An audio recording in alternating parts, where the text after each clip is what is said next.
Welcome back to Runway from the Rav, a Project Runway podcast. My name is Riley. And I'm Maggie. And today we'll be discussing Project Runway All-Stars Season 6, Episode 7, A Kick in the Astro. I got him. Now, the show... These titles. I know. That delivery made it, though. You're welcome. Everyone. You're welcome. So, the show took a hiatus last week. They took a little break. Which meant that I completely forgot about the preview that we saw 2 weeks ago. So when I just saw the title, I was like, oh no, it's sports related, because I think there's a baseball team or something called the Astros, and I was like, oh no. But then immediately it's space. We're all gonna be okay. Everybody likes space, especially right now with the whole putting a car up in space and Mars and everything. How exciting. So we open the episode, and the designers are just walking down the streets in New York City, which I've always been curious because I've never been to New York City. I've never walked around. I don't know how close anything is. So I'm like, do they actually have to walk? Is it 5 blocks? Is it 30 blocks? Is that a reasonable amount of distance to ask them to walk? Do they have time to walk that? Or do they just bus them to the corner and then say, okay, now walk down this one street so we can get some good footage of you looking cool walking. I got a lot of questions. I got a lot of New York City questions. Yeah. But they walked to the Hudson River Museum to take a look at the planetarium. Mm-hmm. And there's not that many designers left. So, they were in this gigantic, planetarium, auditorium. And there's, 8 people sitting spread out in the seats. Alyssa Milano comes in and she says that they're going to make a cosmic look that is avant-garde. Mm-hmm. So, inspired by space. And then that the museum had a presentation to show them in the planetarium, which is kind of cool. You tilt back and you watch space and stars, and that was their sketch time. So it was probably a 20 to 40 minute little video, and then they got to sketch in full darkness. Mm-hmm. And they all, this is what I wasn't sure of. They all either picked different topics, or they were given specific topics based on space. Because this is the second episode now where they made it seem like, it reminded me of the Perfect Pairings episode, where they're like, oh, I'll sit next to you and we'll get our food and wine. But it's did you pick to sit next to them, or were you told to sit next to them? So I wondered the same thing when some of the designers randomly chose a thing that I'm you didn't even know that word existed. I heavily doubt, because I feel the average person wouldn't. 10 minutes ago, but you're I'm going to base my entire design around that. So I'm just or were you given it? And they just cut that part out to make it seem I don't know. Maybe they legitimately came up with things, but it just seemed kind of odd that one short presentation would go through all these random planets and all these random, galaxy things. Well, or, how much of it did we actually see? Maybe they cut out a lot of stuff. What do you mean? Of the... of what they got to watch. Oh, yeah. We saw, 30 seconds of, space whizzing by. So they may have seen a lot more. It just seemed odd that they all picked something different, and only a couple of them went with a planet. Because I feel normally when people think about space, if they're not thinking about stars or something really basic, I went with stars, they would pick a planet. But whatever, I don't know. It just seemed a little did they pick that, or was it given to them? Well, I can't trust this show. Nobody did no the same thing either. There was no overlap. Exactly. That's why I was really? Yeah. Really? No one even did anything really close. So that's why I was just But I'll take it at face value. Then Alyssa Milano says, you're also going to get $350 for this, which is their most so far for a single challenge. Mm-hmm. And you're going to get 2 days, our first 2-day challenge. Although they got 6 hours on the first day, 8 hours on the second day, and then about an hour or 2 on the day after. So really you get 16 hours in 2 days. And I feel on a 1-day challenge you get 12 hours. So it's a few hours difference. It didn't seem that much, because they're 8 hours until the end of the day. I'm normally you guys work for 12-hour shifts. So that seemed kind of weird. Mm-hmm. But still, I love a good 2-day challenge, because it gives people time to be I got this far today, and then tomorrow, and then I get a whole nother day then to come in and do the last minute things. So what did you think of the avant-garde cosmic look, just the challenge? Excited, I guess. Space seemed kind of a random thing to choose, but I guess that's okay. It's no more random than Betty Boop. Well, and at least it seems more relevant than Betty Boop. Yeah. Like, space will always be cool and interesting. And I think it makes more sense to align something avant-garde with something that is as vast and ever-changing as space versus, God, thank God it wasn't the Betty Boop avant-garde challenge. Oh my God. I mean, let's count our blessings here, okay? And then I really like when they go places like the museum or something like that. Like, I guess it could be seen as kind of like a sponsor, but I'd rather the sponsor or at least the shout out be for like a museum or a planetarium or something kind of cool rather than some random play who the producer also works on this TV show. It's like, that seems, you know, or like some random restaurant. I at least like it's educational. All the young kids watching this show will be like, oh, we're going museum. That doesn't happen. Kids don't watch this. Anyway, to the workroom then? Yeah. Well, to Mood, I guess. Nothing really happened to Mood. They still got their typical 30 minutes to shop. Kimberly was drawn to leather because they had a little more money. We saw Swatch sleeping in his little bed. He's just been asleep this whole season, and honestly, have the producers? Because I know I am. Yep. But I feel solidarity with you, Swatch. And it's the year of the dog for the Chinese Zodiac. It's the year of the dog, so I figured we might get a little more Swatch, but I know they filmed this probably long ago. I've heard rumor that it was filmed not even in 2017, which has opened my eyes to a lot of the choices they made and some of the design stuff. And I'm like, yeah, that was popular maybe 2 summers ago. Like all the mesh and like some of those kind of things. I'm like, any mood moments for you? No, just another quick, boring visit. Yes. Luckily, though, we got more workroom time because there's fewer people. So we got to hear from every single designer, like what their inspiration was, what they were kind of thinking. We got to see pretty much everyone's sketch, I think, and a little more because there's just more breathing room for the episode. It's still, you know, a 1-hour episode, but with almost half the designers, you just have more breathing room. So we obviously had a few people struggle because it's avant-garde. Joshua was struggling a little bit because he chose a strategy that took a lot of time and a lot of physical effort. He wanted to make some like structural 3D pieces out of glue, like a glue gun. And obviously it takes a long time for the glue to heat up. You're constantly going through new glue sticks and then also has to dry and cool down and look great. Yeah. We'll get to that. Kimberly also struggled a little bit because, like I said, she went for leather. Leather's pretty expensive. So she was unable, and I think it was genuine leather. Was it? Well, she kept saying leather, not pleather. And I know that they're a fur-free show. Yeah. Because Tim has said that in the past, but they're not a cruelty-free show because the makeup people they use, the hair people they use, not necessarily this season, I haven't looked into this season, but last season, I know Tim made that statement and then I looked into it and I was like, no, because so you can't say that.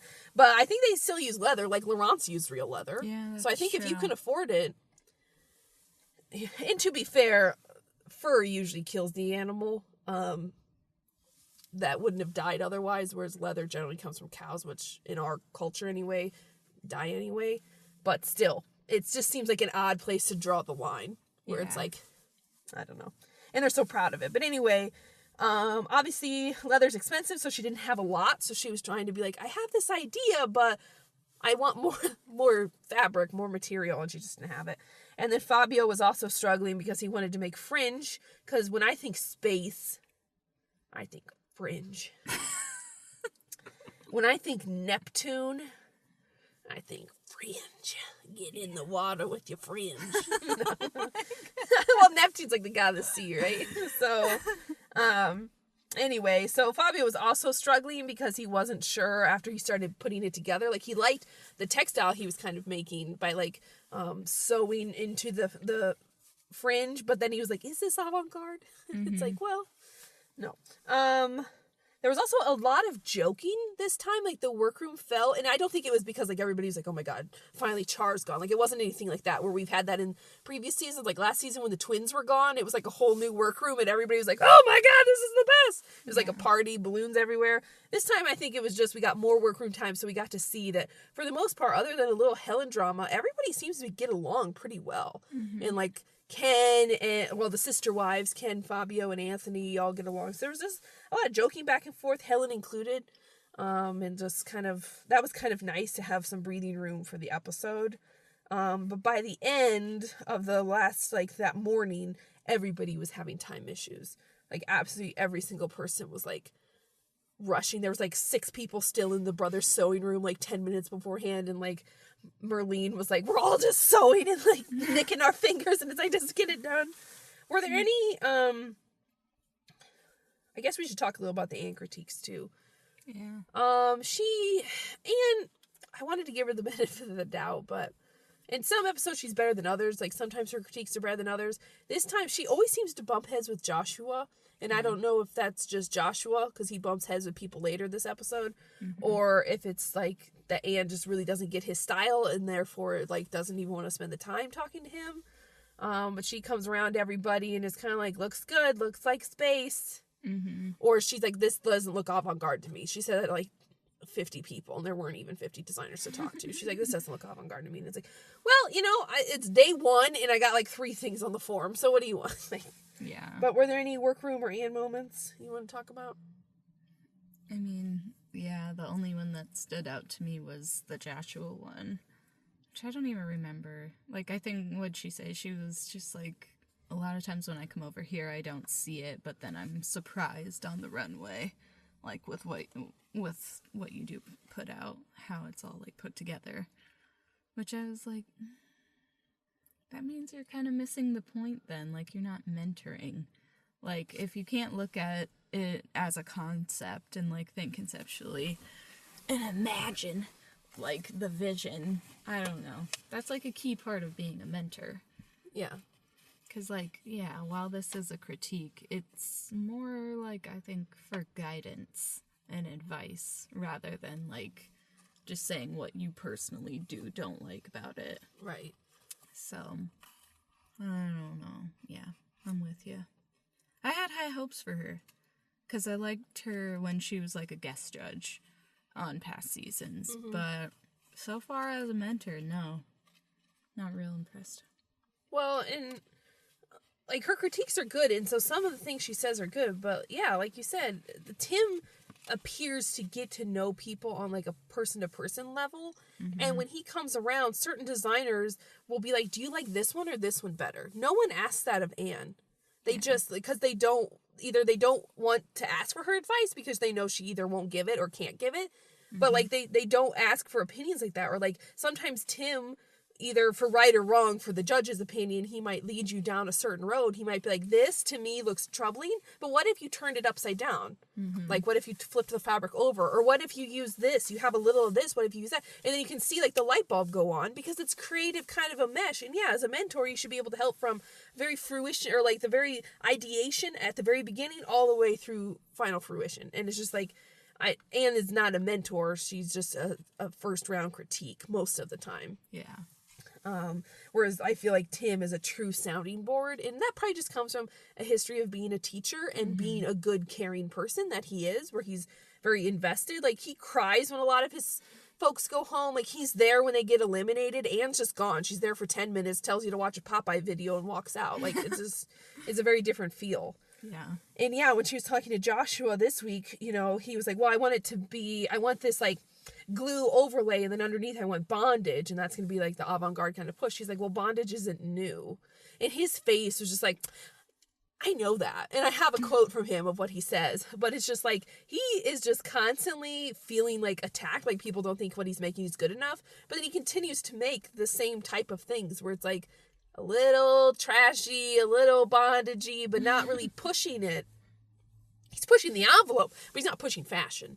Yeah. Really, he's just, you know, most of the time. And we've liked some of his stuff. Like, I really like the graphic elements he does. I just wish he would reel in the other parts and really elevate that kind of graphic, youthful quality. I like, the ready-to-wear kind of streetwear stuff that he makes, but he just always seems to, like, drag that down with, like, let me show a panty, or let me cut it up real high, or let me choose terrible textiles and just ruin everything. Anyway. Any other moments for you? No. All right, let's get to the runway then. So, we get to the runway. Alyssa Milano comes out and she says the prize for the winner this week, and it's rare that they get like a specific prize, but she says the winner this week will get Marchesa shoes for their next professional collection, which is kind of neat, and that's a nice little benefit from having Georgina on the show. I don't know much about Marchesa, to be quite honest, so I don't really know like how broad their shoe collection is, but either way, that's shoes you don't have to buy or like get an agreement to use, so you could, I'm sure there's stipulations in like a contract of like how many shoes and whatever, because that's business. But that was kind of neat, and then it's always nice to have a little prize, because in All Stars there's usually no prizes and there's no immunity, so it's just, well, you won, good job. Next week you're making stuff out of balls. So that's kind of cool. Otherwise, we'll get to the runway. Now, this week we have 2 guest judges. So the first one has been on the show several times, over several seasons. Jesse Tyler Ferguson, probably most known for Modern Family, but he also does stuff apparently on Broadway and things like that. And then also RuPaul Charles, obviously a famous drag queen, but also the host of RuPaul's Drag Race, which is a hugely popular show.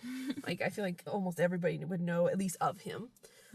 So that was really cool to have 2 guest judges, and then to have 2 male guest judges is nice, because frequently, as we've said time and time again on this podcast, it's almost always like a young female actress or singer who's just kind of randomly there, whereas at least both of these folks are a little into fashion.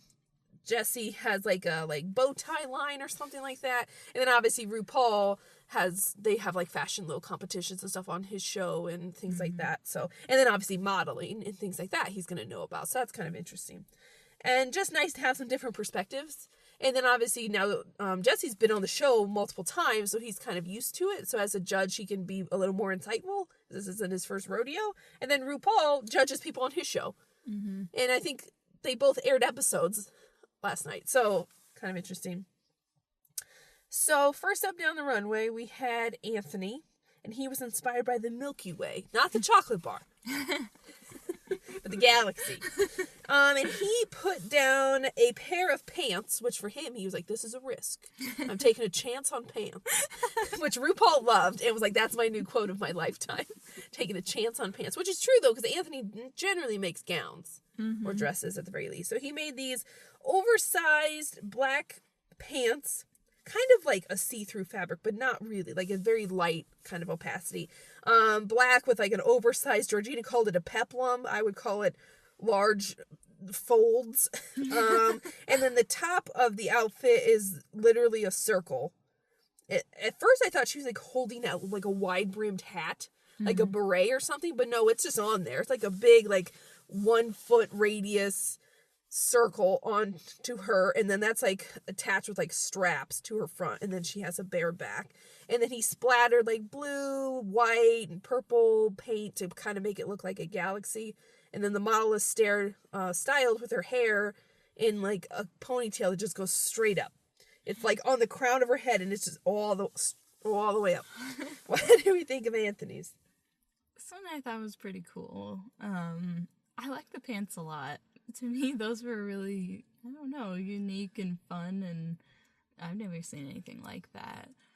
The only thing I really didn't like the front of the top. Like, the circle didn't make any sense to me. Like, it didn't, I don't know, to me it doesn't feel like it goes with the pants, because the pants have, like, a lot of movement, and they have this, like, cool kind of organic shape, and then this was, like, a very, like, rigid circle. Just, like, a cutout circle shape. And so, to me, like, they didn't go together very well, but I did really like this look. What'd you think? I like the pants a lot. I think he took a chance on the pants and it worked out. I think they're really cool and very unique. I mean, they look kind of like gigantic MC Hammer pants, but when you like kind of zoom in more, you can see there's a lot of detail, a lot of structure there. I also don't really like the shield top.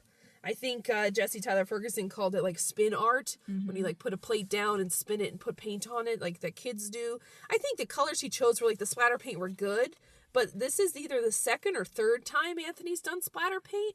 I know he did it for the Perfect Pairings Challenge, but I feel like he did it also for like the Distress Challenge or something. Like, I don't quite remember. But I like the pants and I like the back of this. I don't like the styling of the hair.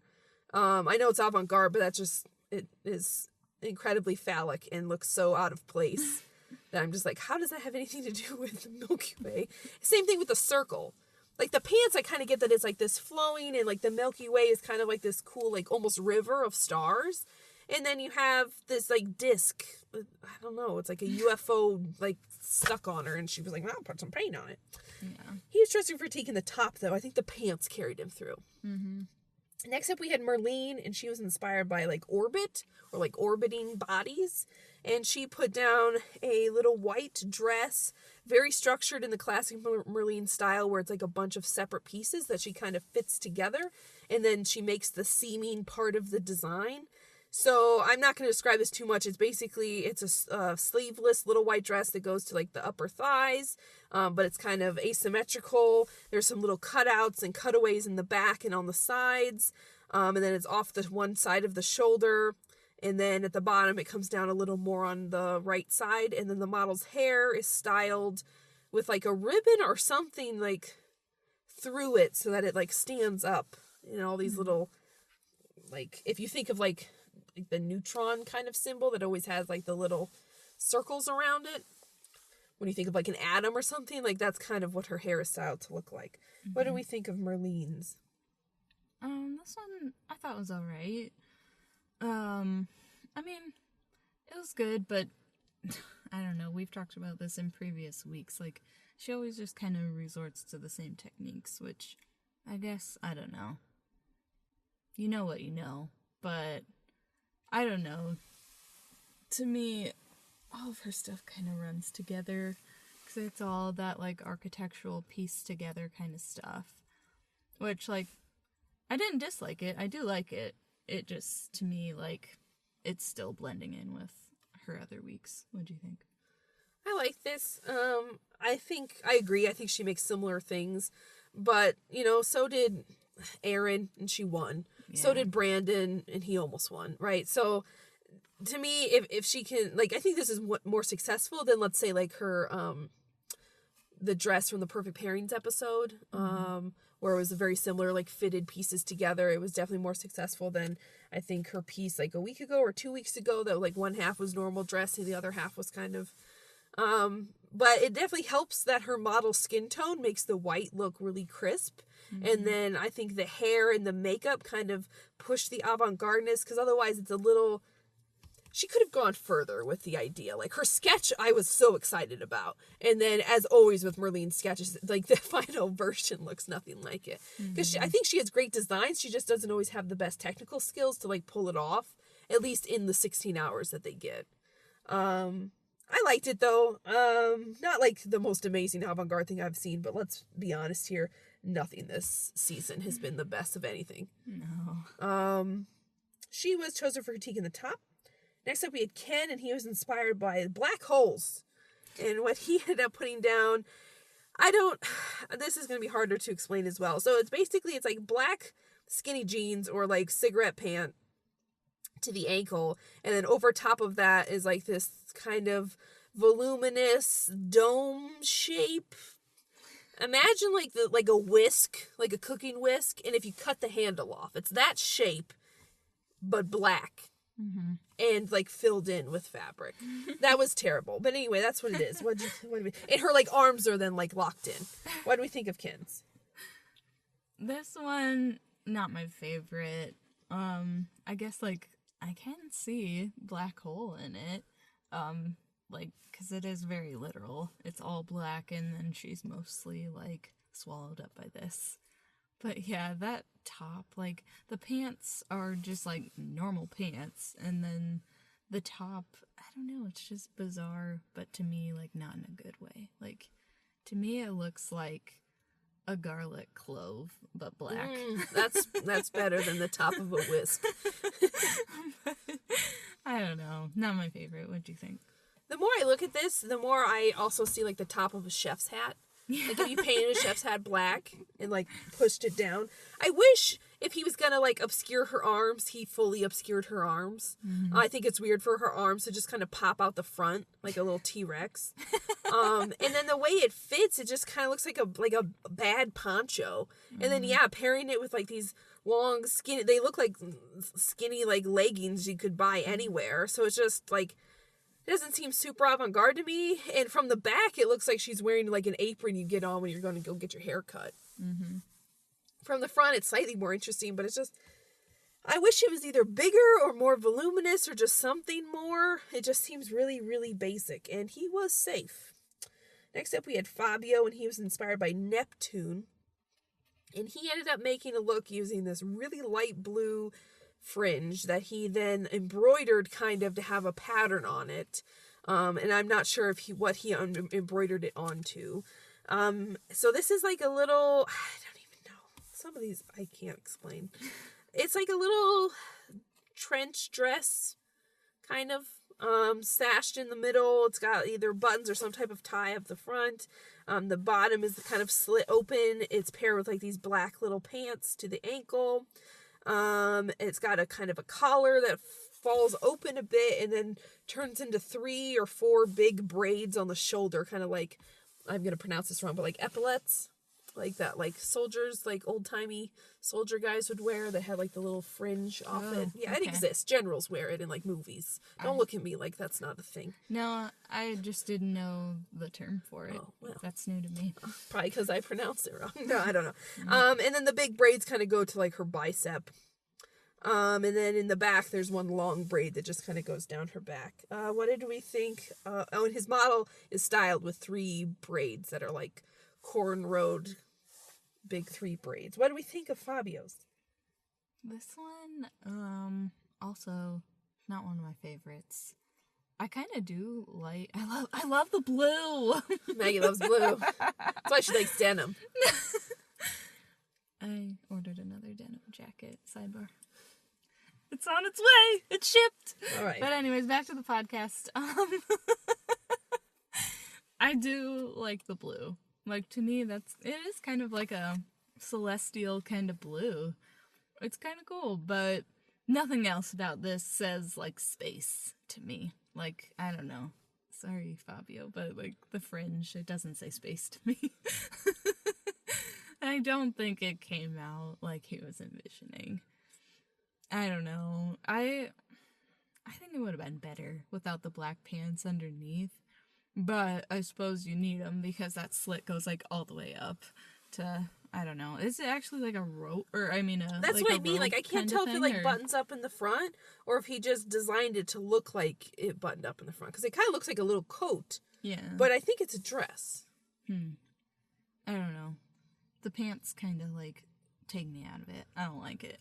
I don't like the pants, but I don't know. The robe's kind of interesting, but robe dress thing, I don't know. What do you think? I think the blue is a little literal for Neptune, like a bluish planet based off the god of the ocean. Blue. Fringe and braids don't seem spacey to me, and space always, even though space literally has existed forever and will continue to exist, it always seems futuristic to me. For no reason. That doesn't make sense. Space is older than anything. Literally. It is the oldest thing. But it seems future-y to me always, because that's how we get there. That's how we see it. That's how we explore it. And to me, fringe and braids are not the future. This just looks sad. It doesn't look avant-garde at all. The judges agreed, though. He was chosen for critiquing the bottom. Next up, we had Helen, and she was inspired by Supernova. And she ended up putting down like this little black, like kind of bodysuit. So it's very short, kind of basically cut like a bikini or something like that on the bottom.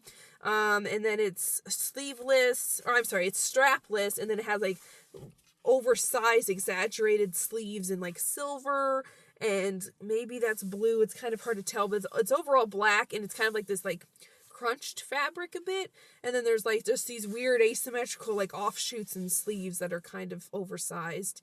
And then the model's hair is styled like super swept over to the right, like literally looks like she's in a windstorm to the right, but it's hairsprayed that much. I do not remember. Oh, when we think of Helen's.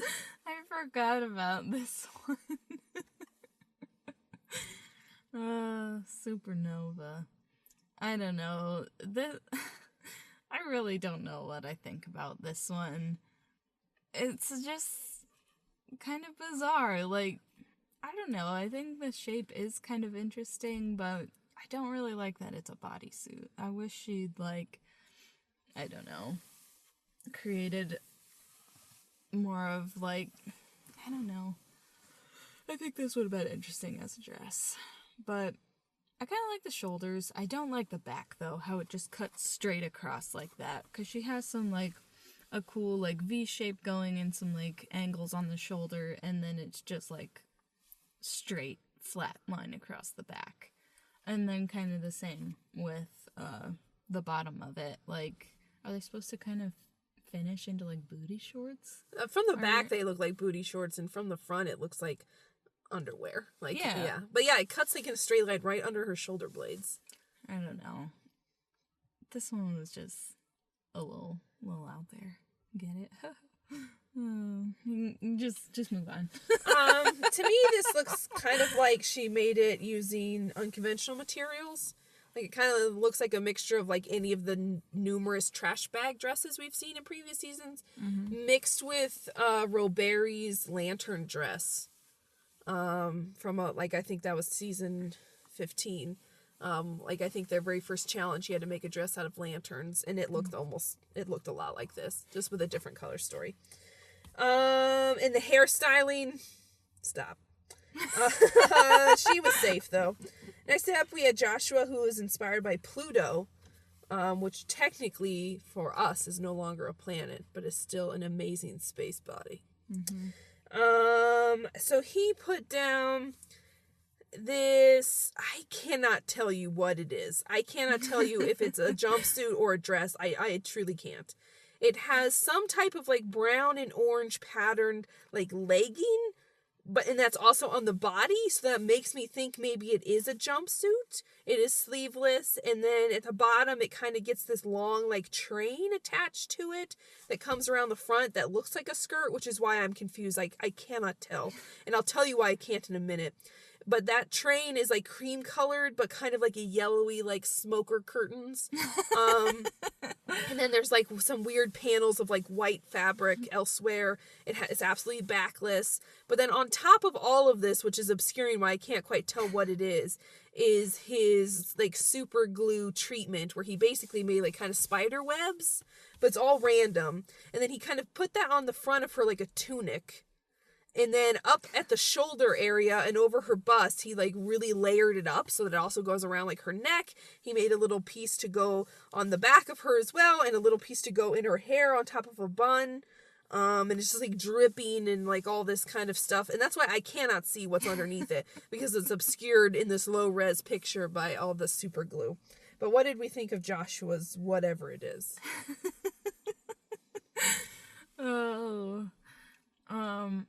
Well, I think he said himself, like, this is a look. And it is. It's got a lot going on. But I feel like this one, like, he really took a shot at Avant-Garde, and I appreciate that.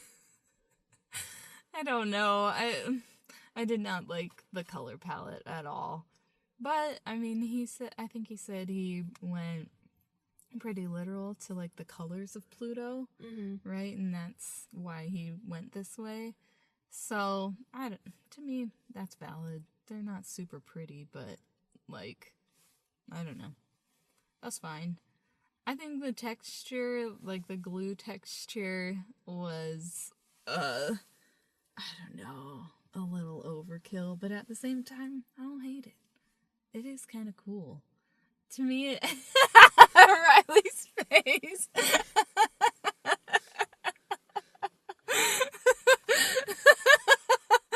Maybe we should just move on.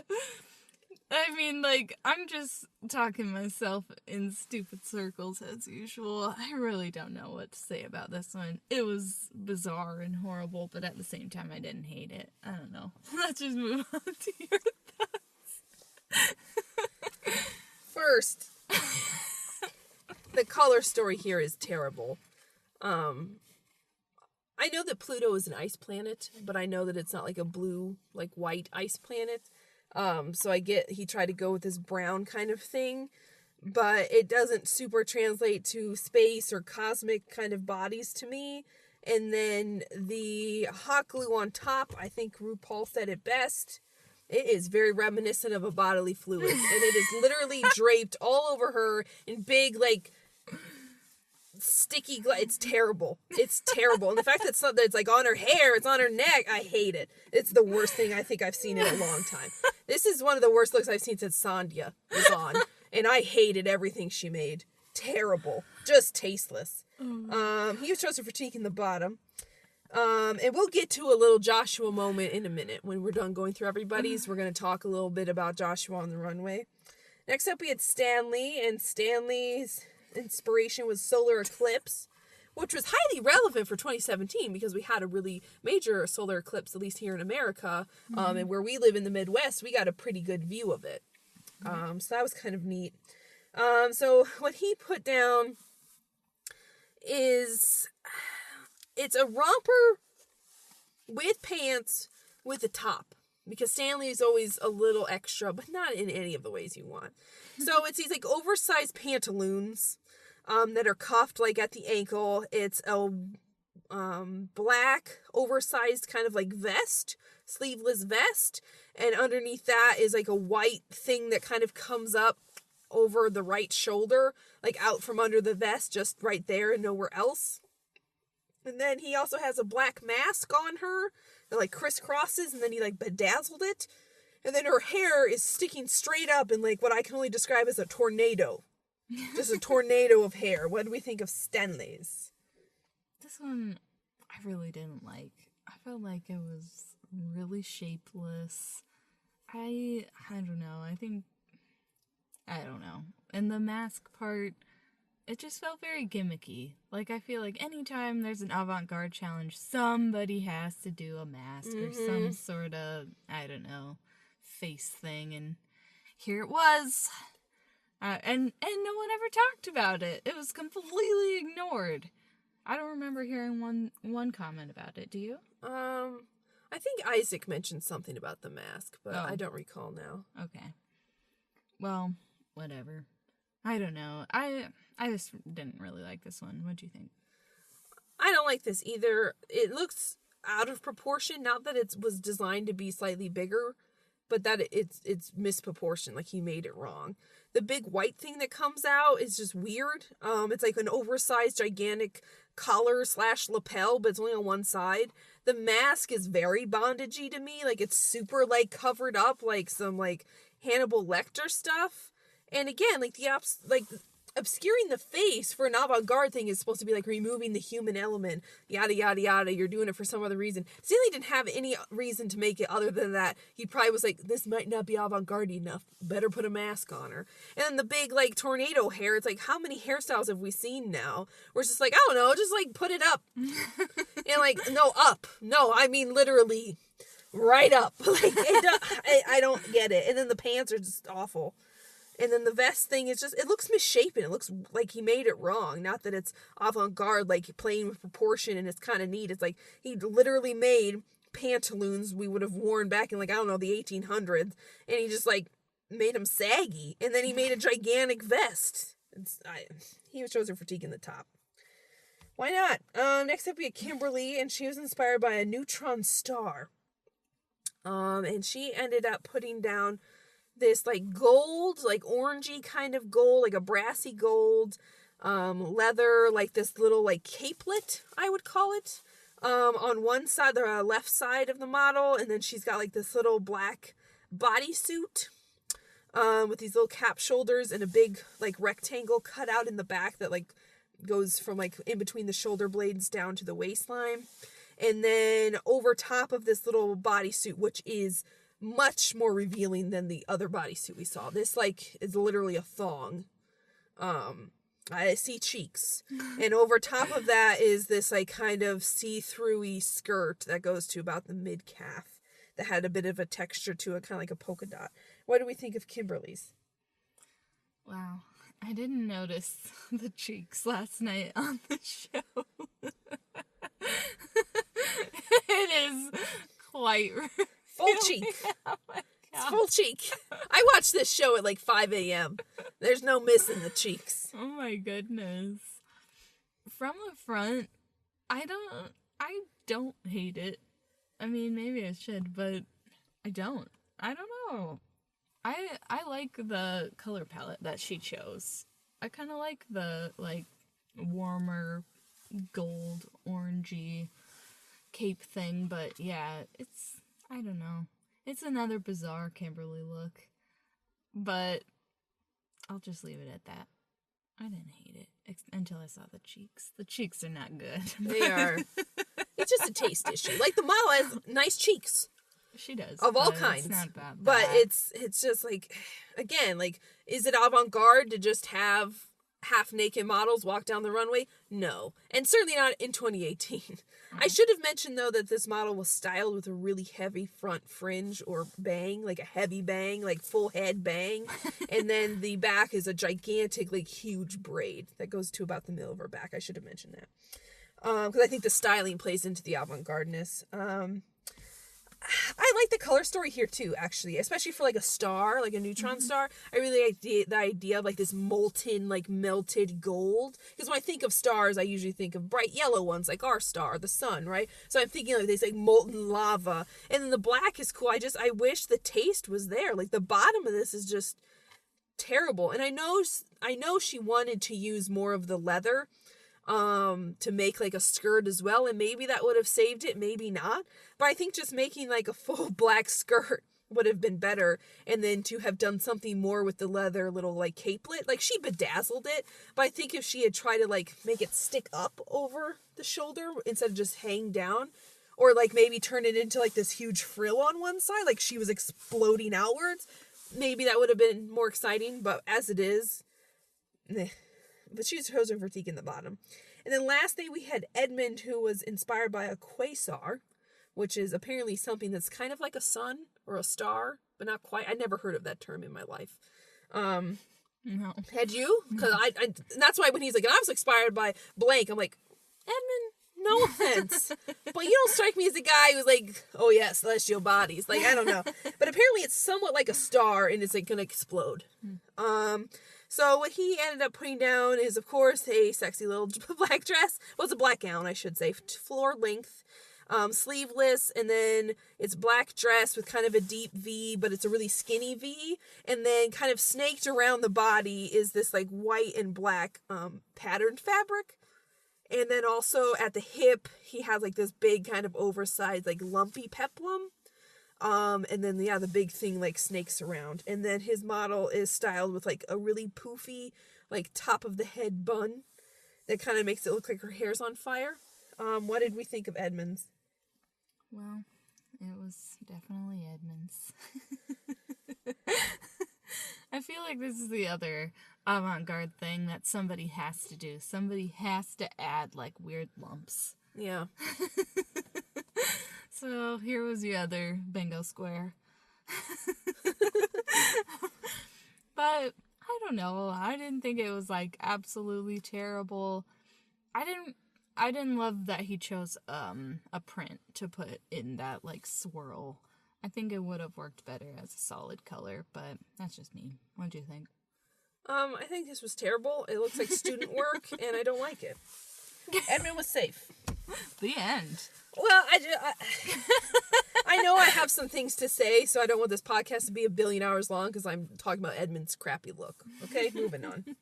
Can you tell I'm a little over this season already? We're only halfway through. I'm not impressed. Anyway, so that leaves us with Anthony, Marlene, and Stanley in the top, Fabio, Joshua, and Kimberly in the bottom. So we'll go through the top first, and then we will get... Well, I'm sorry, no, we won't. So those 6 designers are standing up there next to their looks, and they go one by one, and that's kind of how you determine, like, who's in the top and bottom.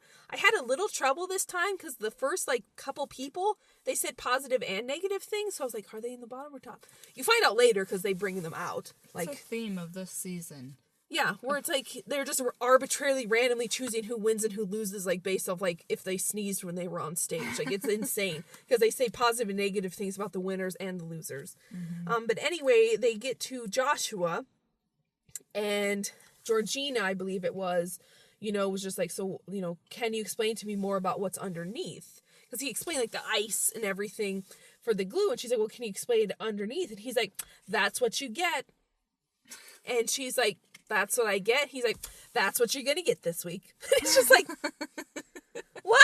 Like she asked you a question. You could have been like, like he mentioned that like the brown came from like the color of the planet. And I know a lot of people think that Pluto was like blue or whatever because that's how we portrayed it in like cartoons and stuff because it's the ice planet. It must be blue, but he was like, that's what you're going to get. And then like Isaac and Georgina were both just like, it was really awkward and tense because they just like left the camera like just rolling on Joshua's smarmy little face because he gets so defensive. And like Georgina or Alyssa was like, you're getting kind of defensive. He's like, well, I've just been at week after week putting things out here. And if you don't like it this week, then you don't like it. And he's like, and if it's not successful this week, then it isn't successful. But I'm going to come right back here next week and make, it's just like, and he's like, and if you want me to just put little black dresses down the runway, I can do that, but I want to push it. And it's just like, oh my God, okay, Joshua.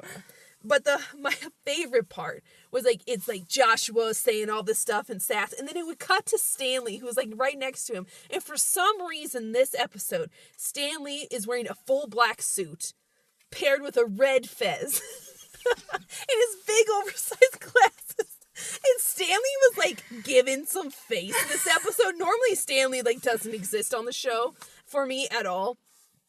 But Josh was like blah blah blah blah blah, and it just cuts to Stanley's face in his little fez. And he's like a little older, obviously, than Joshua, but I think of most of the contestants. And he just has this face of just like, what are you doing? I literally had to pause the episode because I was laughing so much. And then they go back to the like back area where they kind of wait, and the three people who were safe are like, what's going on and everything. And Josh is like, well, I'm in the bottom, and I'm gonna tell him this and this. And like we cut to Stanley not wearing the fez, like in his talking head moment. And he's like, in fashion and in most things you're gonna get critiqued and you're gonna get feedback. He's like, and it's okay to disagree. He's like, but you have to be like mature about it. And it's like, that's true. And having, getting easily like frustrated and showing it is not very professional, but it just seemed, Stanley's face. And then I will mention that the judges were joking a lot because there were four of them, because they obviously all kind of knew each other and got along. And then obviously like Jesse, Tyler Ferguson, and RuPaul are kind of funny guys.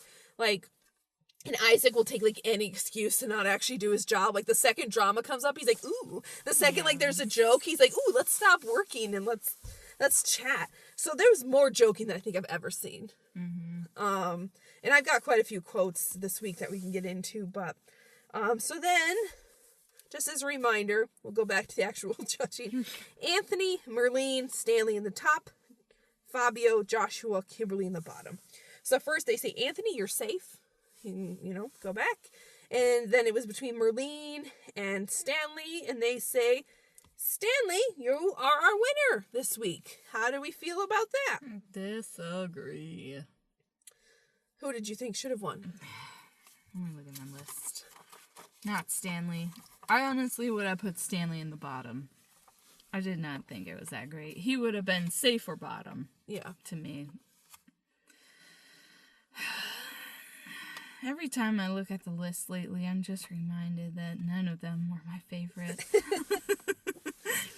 I don't know. I guess I would have gone Anthony or Marlene. Yeah. Just not Stanley. I don't know. I think I would have gone Anthony.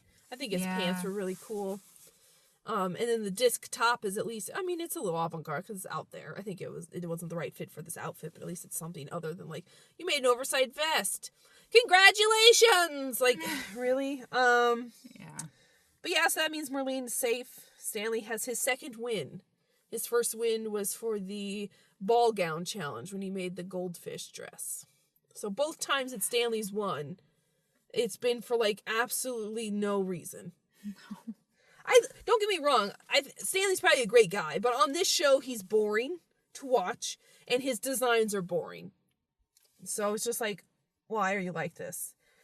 And then we get to the bottom three. It's Fabio, Joshua, and Kimberly. They say, Fabio, it was close, but you are safe. But that was not very good. And he was like, okay, thanks. And then he was like, RuPaul, I love you. Like, as he left the stage, he's like, I love you too much.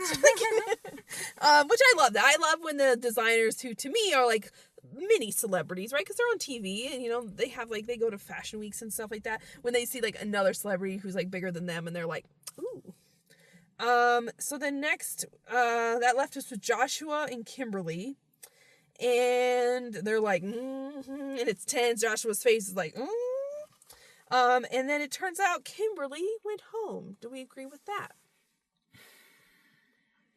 I don't know. I mean, her time was coming, and the cheeks were bad, but I don't know. They both had taste issues, for sure, this week, but I don't know. I don't feel like they got the bottom right. I mean, how was Ken safe? This was an Avant-Garde challenge, and his just didn't. It wasn't hitting the bar. And Edmund always makes it. Yeah. Is Edmund gonna make it to the final again? He might. I would have probably, like, to be honest, I probably would have eliminated either Stanley or Edmund based off this week, or Joshua. I probably would have, that would have been my bottom, and I probably would have kicked Joshua off just for his, like, the poor design, the idea that he made all that hot glue stuff and didn't see how it could be, or maybe he did and that's what his idea was, but he never mentioned it. It literally looked like bodily fluid of a very specific variety. And then he also was, like, so defensive and, like, overly aggressive on the runway where it's just like, so if you win, you're not going to be a successful designer because that's not how the world works. You don't just get to be like that in most fields. Yeah. Anyway, but yeah, so unfortunately we had to say goodbye to Kimberly. And I will point out, and this I found somewhat troubling, because when she was eliminated, I went back through my notes. She is the 7th woman in a row to be eliminated. 6 weeks in a row we've had women eliminated. We only have 2 left. Really? Yeah. So the very first episode we lost Casanova, and then since then, now we did have the double elimination of Melissa and Ari, but we've lost Amanda, Candace, Kelly, Ari, Melissa, Char, and now Kimberly. We've lost 7 in a row. And I know that most likely was not intentional, and I don't think that the show is sexist or anything like that, but to me it's just a little like, what's going on? 7 in a row?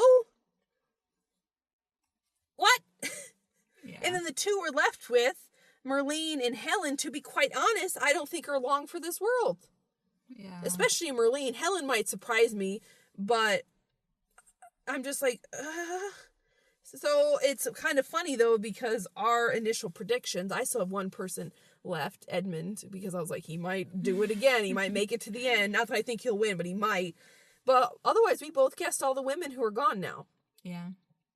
And I think some of them were strong designers. Most of those eliminations we disagreed with. And obviously I'm fine with women being eliminated. It struck me as, I don't think this has ever happened before, where like one gender or a race or whatever has been like it's almost like systematically being like, ever since Casanova was eliminated, it's just been all, but I didn't put it together until this week. And then I went back and counted.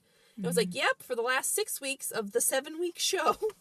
Yeah. So that I don't like, especially since those were the designers I was most excited about. Like Kelly and Candace and Ari. I was super excited about them. And then I like Char and stuff like that. So I can't say that I wasn't here for Kimberly's season. I didn't see it.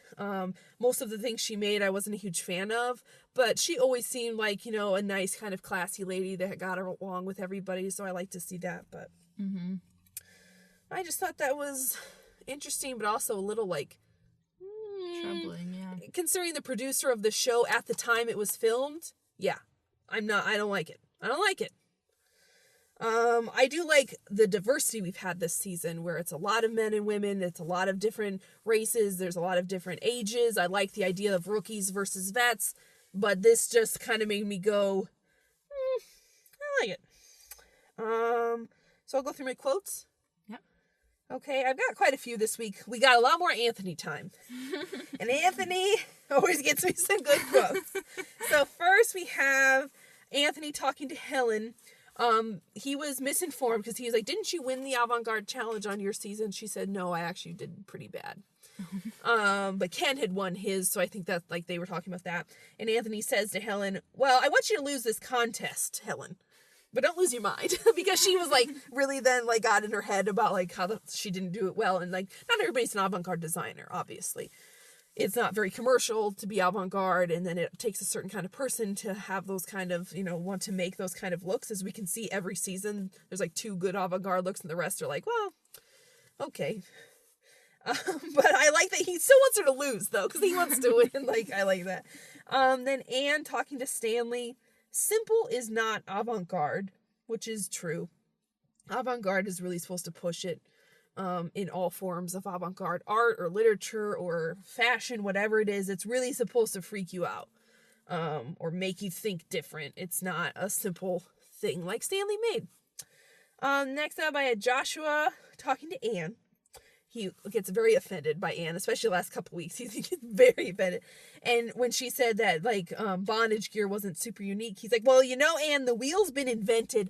I'm just adding a spoke. And while I agree with that, like, it's true. Like, in fashion, how much more unique things can we really have until we have a big shift in either materiality or in the way that cultures want to wear clothes? Because, like, I feel like, at least where we live in America, like, it's like the same different types of silhouettes and the same different types of clothes because no one is quite ready yet to wear like a gigantic plastic ball as their outfit, or like, like most people are going to want to wear like separates or a dress like that. That's it. Mm-hmm. And especially with men's fashion, it's very structured, I feel, at least in our culture. But then also it's like, I'm just adding a spoke. Like, okay, Joshua, Jesus. But I think it's a fair argument that he's like, well, nothing's new. I can make anything. And you're going to be like, oh, that looks like Alexander McQueen, because he's obviously the only avant-garde designer. Like, really? Next up, we had Anthony, after looking at Kimberly's design and Joshua's design and someone else's design that was short. He was like, it's going to be the battle of the streetwalkers. And knowing that he made like full-on pants, like he was not included in that. Next up, we had RuPaul talking to Joshua, saying this is next level gay shit. And he meant that, like, I couldn't tell if that was a compliment or not, because he said it very jokingly and kind of lighthearted. And then later on, they, like, really disliked it, and he literally said it looked like a space porno. And then Jesse Tyler Ferguson was like, the end. And Alyssa Milano was like, yeah, that's what it is. And I'm like, yeah. Wow.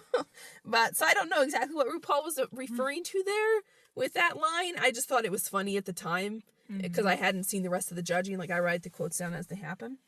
Next up, we had Georgina also talking to Joshua, or about Joshua, I'm sorry, when they were judging, said, any designer that walks into a fabric store and comes out with those fabrics needs a serious talking to.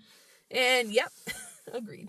Why does Mood even sell some of that? Next up, Jesse Tyler Ferguson on Kimberly. It seemed like a lot of things thrown into a bag, shaken, and then put on a model. And I kind of agree. I don't like that she bedazzled stuff, and then it also had like the bodysuit cheeks and kind of stuff like that. But I wanted to get a couple quotes from these judges, because that's at least a more insightful thing to say, whether you agree or not. Then yeah, I think I could wear that on the red carpet. Yeah, I like that it's black. I like the angles. It's like, at least he made like a full comment. And then RuPaul at least brought some good humor, which honestly we need this season. Then my last quote this week is Isaac talking again in the judging session. Joshua's is one of the ugliest I've ever seen. Does that mean it should win? He's like, is that avant-garde? And then Georgina always is defending of like ugly and pretty things. And she's like, I don't think avant-garde means it has to be ugly. And like Isaac just like looks at her like it was a joke. Normally I try to give a quote when people leave.